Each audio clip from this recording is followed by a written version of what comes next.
हा पेपर फुटला कसा, याला जबाबदार कोण आणि याचा न्याय कधी मिळणार आणि शेवटचा आरोपी कधी गजा मंडळी या ठिकाणी आहेत. काय सांगणार, आज आपण या ठिकाणी आंदोलन करताना पाहिलं नीट पेपर फुटीसारखा प्रकार घडलेला आहे. जवळपास 22 ते 23 लाख विद्यार्थ्यांचं नुकसान झालंय.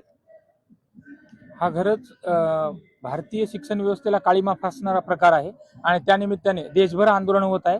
आणि दुर्दैवाची गोष्ट म्हणजे महाराष्ट्राला शैक्षणिक महापुरुषांची आणि सांस्कृतिक परंपरा आहे, पण अशा महाराष्ट्रात पेपर फुटीने आतापर्यंत महाराष्ट्र स्तरावर विविध विभागात थैमान घातलं होतं, पण आता महाराष्ट्राची वाळवी ही संबंध देशाला लागली आहे. कारण याचं केंद्रबिंदू हे नांदेडमधूनच सापडले आणि मराठवाड्यात बाजूलाच लगतचा जिल्हा असल्या लातूरमध्ये पेपर सेट करणारा पी ए कुलकर्णी हा व्यक्तीच लीक झालाय. आणि सोबतच ज्या मोठेगावकरांना मराठवाड्यात हृदयस्थान दिलं होतं, तर मोठेगावकरांसारखा व्यक्ती शिक्षण क्षेत्राला नराधम म्हणलं तरी चालेल, कारण ते सिद्ध झाले आणि त्याच्या माध्यमातून अनेकही नराधम आहेत त्यांचा शेवटच्या घटकापर्यंत शोध लागला पाहिजे. आणि याबाबत हे 22 लाख विद्यार्थ्यांचा लढा नाहीये, हा 22 लाख विद्यार्थ्यांचाच फक्त प्रश्न नाहीये, तर ज्या आईने आपल्या स्वतःच्या लेकराच्या पुस्तकांसाठी स्वतःच्या इच्छा मारल्या, ज्या वडिलांनी कर्ज काढून स्वतःची स्वप्ने बाजूला ठेवून आपल्या विद्यार्थ्यांचं भविष्य पाहिलं, हा त्यांचा लढा आहे. म्हणून आमचा प्रश्न हा आहे